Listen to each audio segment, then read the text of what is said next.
ទៅជាក់ស្រួលឡាបងប្អូនអូណាបងប្អូនមើលគឺគីនេះបងប្អូនជុំ Hello my boy យ៉ាម៉ូតូឲ្យចុងណា Hello hello hello hello hello អូមកឃើញមែននេះគឺគីវាមិនឃើញគីទេតែបពោករស័ព្ទបាត់ទៅអញ្ចឹងបានយើងឃើញគីវិញគឺយើងទៅមើលនៅខាងសមុទ្រមនុស្សម្នាច្រើនបងប្អូនគេមកលេងយើងក៏មកលេងគេក៏មកលេង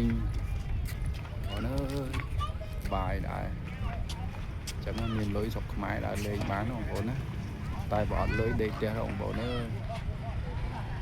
ព្រោះអ្វីត្រូវចំណាយច្រើនណាបច្ចុប្បន្ននេះវាសេដ្ឋកិច្ចវាមិនល្អខ្ញុំវិញមួយឆ្នាំ